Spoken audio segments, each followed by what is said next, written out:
Fala galera, eu sou o Kaique e hoje, com muito prazer, eu tenho uma convidada especial que sempre que eu chamo, sempre que eu digo, olha, quero gravar um vídeo, tô com a ideia, tal, você aceita participar? Ela sempre me diz sim, que é quem? A Condessa Nasta, a antiga Tuga ucraniana, a minha querida Anasta. Nasta, muito obrigado mais uma vez pela sua participação. E eu quero perguntar para vocês quatro coisas muito simples sobre a Páscoa.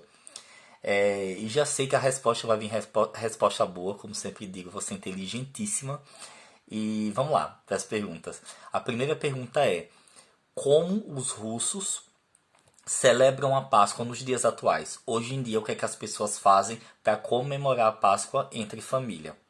Primeira Antes de pergunta. tudo, muitíssimo obrigada por este convite. É um enorme prazer para mim estar de novo aqui no canal.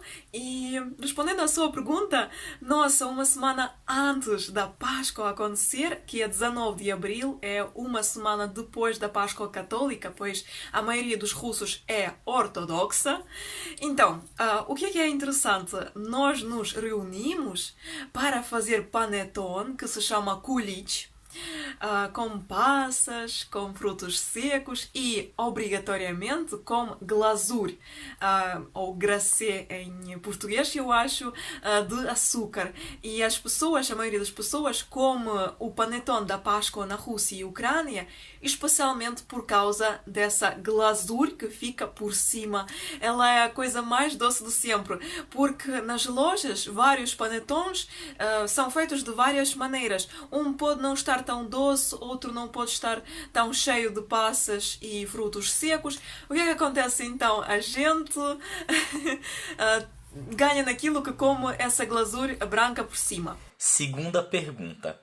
Quais comidas fazem parte do cardápio da Páscoa? O que é que costuma fazer quando a família se reúne, quando vai comemorar a Páscoa? Tem algum doce? Tem alguma coisa? Eu conheço só o Cool. kulit, ou é kulit, eu não sei como é que pronuncia, que é aquele pãozinho. E se você puder falar dele, eu também fico muito grato. Mas tem alguma outra comida, alguma outra coisa que é servido, que é feito na mesa de Páscoa? Diga aí pra gente o que é. A mesa da Páscoa é muito parecida à mesa de Natal, de Ano Novo, de celebração.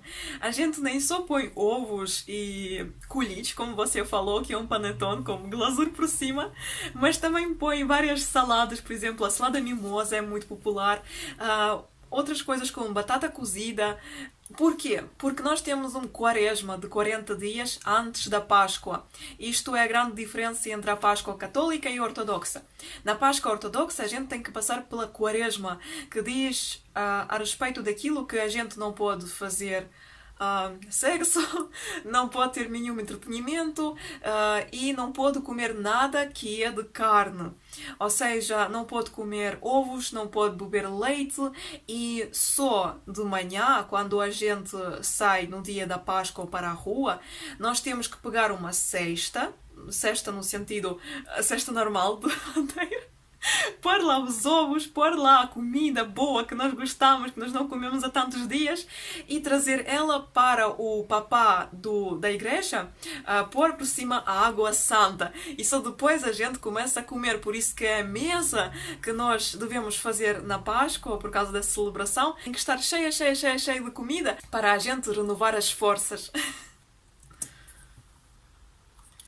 Terceira pergunta.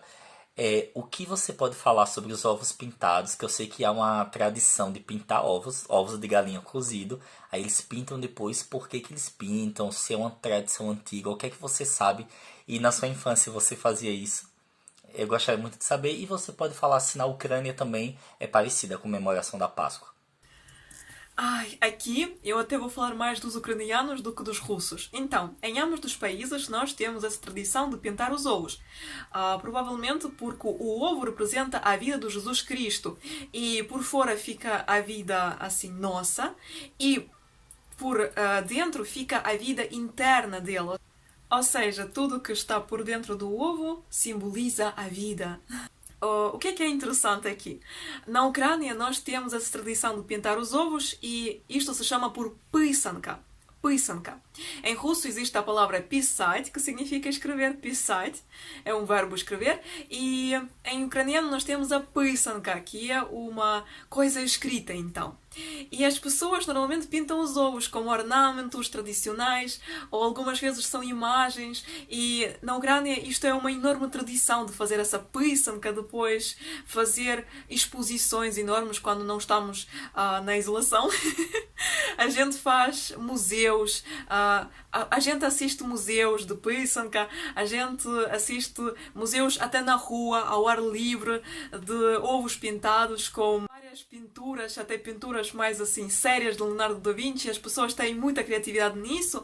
Na Rússia eu acho que também se chama pисанка, e eu vou pesquisar na net e também proponho a você, porque eu só sei que os ovos pintados se chamam pисанка. Bom, e agora a última pergunta é: existe alguma tradição, algum ritual ou alguma história de Páscoa que você poderia dizer pra gente? Tipo, como as pessoas se preparam para a Páscoa? Só é comemorado no dia ou tem alguma preparação antes? Existe algum mito também sobre a Páscoa? O que é que você pode falar mais em geral dessa data, que é um feriado bem interessante? Então, como eu disse, nós temos quaresma durante 40 dias de não comer nada. Depois, no dia da Páscoa, a gente vai à missa na igreja, recebe a água santa e, obrigatoriamente, as meninas, porventura, têm que vestir os lençóis para cobrir a cabeça. Na nossa igreja, isso é muito, muito importante e a gente faz isso obrigatoriamente. As crianças podem estar sem esta coisinha aqui, mas os adultos, principalmente as mulheres, devem sempre cobrir a cabeça. Continuando, depois da missa, nós vamos para casa e devemos comer os ovos. Mas antes de comê-los, nós temos uma tradição de batê-los. A gente se reúne com a família inteira e começa a bater os ovos. Quem vai conseguir sair deste jogo sem bater nenhum ovo vai ter uma vida próspera durante o ano e vai ter muita felicidade e prosperidade. Pronto. Infelizmente, porventura, eu nunca sabia da existência dos coelhos e que eles tinham a ver, no sentido de existência de coelhos de Páscoa. Na Rússia e Ucrânia nós não temos essa tradição de coelhos e se até nós estamos vendo os coelhos a serem vendidos de Kinder Surprise e tudo mais para a Páscoa, nós não temos essa ligação. Simplesmente pensamos, uau, provavelmente é como para o Natal, sabe? É só um chocolate. E falando sobre as lendas que eu posso contar sobre a Páscoa, são duas lendas sobre o porquê de nós precisamos de pintar os ovos.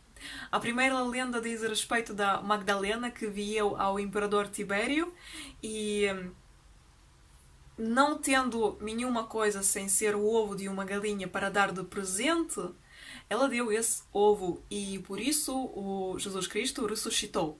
Pelo menos assim que eu li na internet sobre essa lenda. E por isso os ovos começaram a ganhar cores, tudo mais, era mágico e tudo mais.